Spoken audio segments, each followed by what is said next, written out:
What's up, YouTube? I'm G Infinite. Today, I'll be doing the newest box set, Squirrel Girl, and of course, I'll be talking about some of the people that she has beaten, and that's why they call her the unbeatable Squirrel Girl. Alright guys, so the figure that I want to get into today is Squirrel Girl.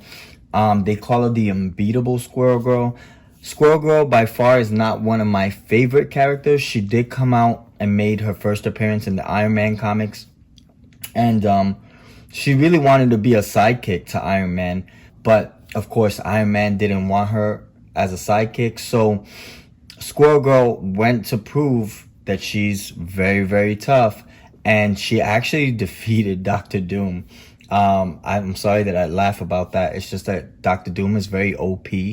And to find out that Squirrel Girl defeated him, not only did she defeat him, but he went running away from that battle because there was a swarm of squirrels attacking Doctor Doom. She also defeated Thanos. Go figure. And people like Fin Fang Foom. She defeated Fin Fang Foom, the dragon. I have no clue how.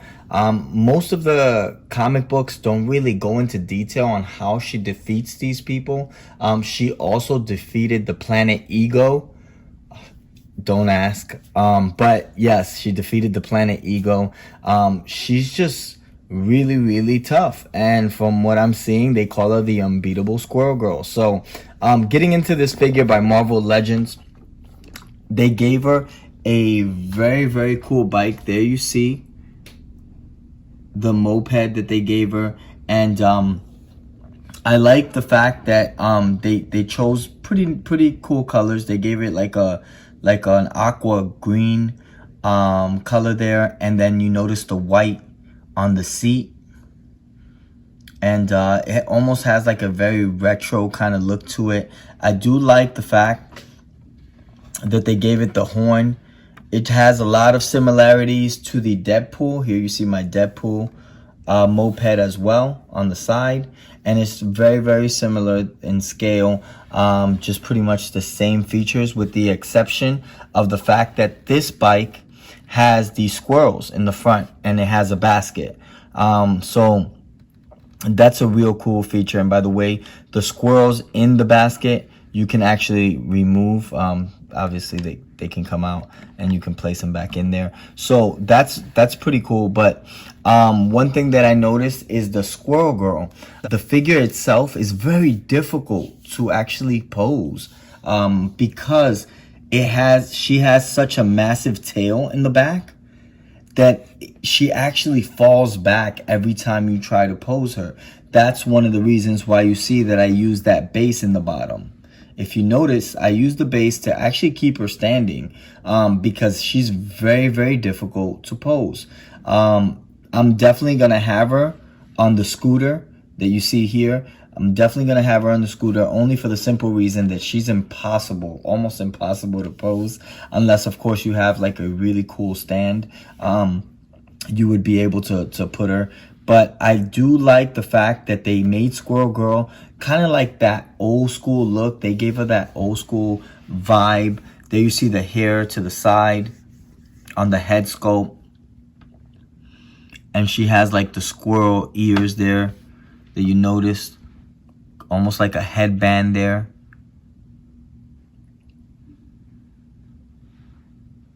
And then, of course, they gave her that red lipstick. And they gave her the cool jacket that you're looking at with the fur. That's a really neat leather jacket that they gave her. And then here, as far as the actual outfit, it's like a brown with some gray fur. That you notice that gray trimming. And then you also see a lot of that gray trimming on the shorts.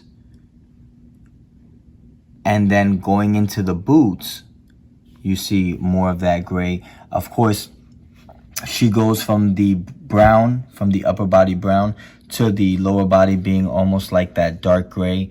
And then the boots being like a dark brown on the bottom of it. I think that they really did a good job with the figure. The only problem was the actual tail. And let me show you that tail in a little bit more detail in the back. The tail is just so massive. I mean, it's cool, but it's just so massive. If you notice, I have her pinned up over here. If you can see, the muffler of the bike is holding her tail up. So if you can get something that could actually take some pressure off the actual body and hold the tail, that would be cool. But aside from that, probably one of the harder figures to actually pose would be Squirrel Girl. It's a cool figure nevertheless.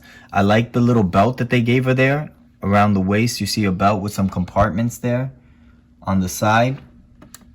And then of course the jacket is really tough. I like how they made the jacket, that kind of like low cut jacket that you see there.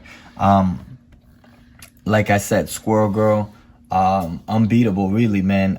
They don't really get into too much detail how she defeats some of the characters, you know, like Ego the Planet and Fing Fang Foom, but it is crazy because you still have to show that even as silly as the character might be, she's extremely powerful because she's defeated Thanos and powerful characters from the Marvel Universe. So this is the episode on Squirrel Girl. I hope you guys enjoyed. Please subscribe, hit that bell for the next notification, and definitely hit us with a like. I'm G Infinite. Peace out, YouTube.